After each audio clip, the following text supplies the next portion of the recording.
In this lesson, we're going to create a constraint system for both hands. Before we do that, I need to remove the constraints that I've made in the previous lessons because my scene would get too messy. And for you, the best way to try all the constraint types while keeping them all and keeping the scene clean would be to create 3 different scene files, and in each file, work with a different type of constraint, in case you want to keep those examples for the future. Otherwise, you can also delete what you've made. Be careful when deleting the constraints.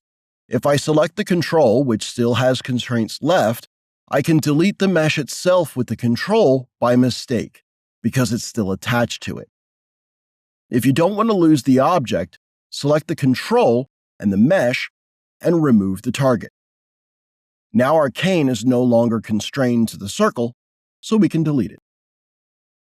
Our character, as well as the objects, are back to the way they were before, so we can hide the cane and turn on the visibility for our final prop, which is the axe. Here on the 3rd frame, I have my character posed where he'll be holding an axe with both hands. The steps are pretty similar to what we had before. We'll create the NURB circle for the axe, then for each of the hands. It's important to notice that both of my arms in this example are set to IK mode, and you should do the same, so that the arms can follow the object. Let's select the axe.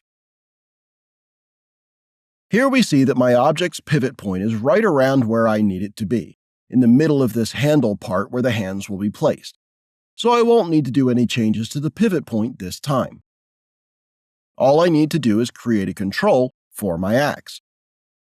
So let's go to Create Circle. Let's also rename it right away to axe_main. First select the axe, then the control. Go to Constraint, Parent. We don't want to maintain offset so that our control would snap to the pivot point of the axe. Hit Apply. Now let's remove the target and do the opposite thing. First select the circle, then the mesh, then constrain it, maintain offset, and hit Apply. Now we can control the axe with the NURB circle just the way we want.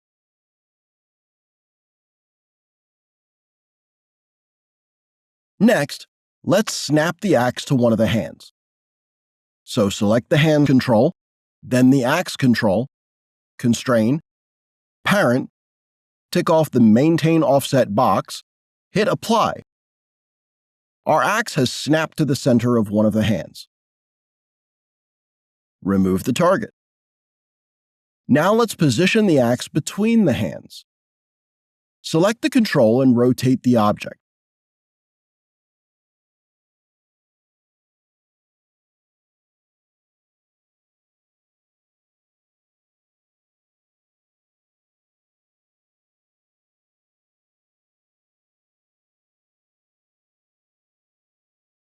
It's a bit tougher to position the object back to the exact same spot as it was before when working with both hands.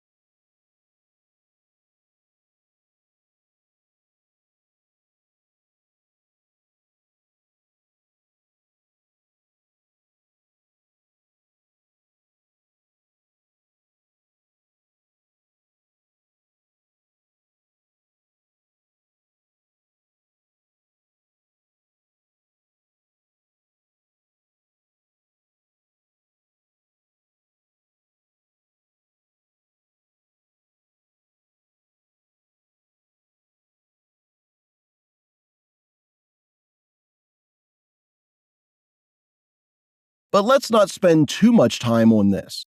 You get the idea. We can be more precise later when creating the actual animation.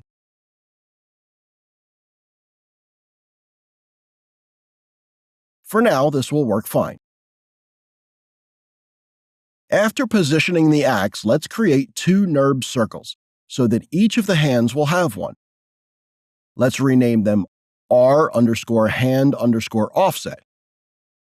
You can duplicate the circle by hitting the Control D, then rename to left hand. OK, now let's select the right hand control, then Control select the right-hand offset circle in the outliner, constrain, parent, maintain offset is turned off, hit apply. The offset control has snapped to the center of the right-hand wrist. Now we can remove the target. Repeat the same steps for the other hand. OK, hit apply, then remove the target. Now we can close the menu. Here we have the offset controls for the hands set and ready in their place. So now, just like we did before, we need to constrain the hand to our new control. First, select the offset control that we've made, then the original hand control. Go to Constrain, Parent, Maintain Offset, Apply. Then, on the other hand, first select the offset control, then Arm Move control, hit Apply. Our arms are now each following their own circle control. Our final step. Shift-select both hand offset controls in the outliner and drag them underneath the axe main control. That way, where our axe moves, our hands follow. Doesn't matter if we translate it or rotate it, our arms move with it, and if we need to offset the hands, we can do that by controlling the circle.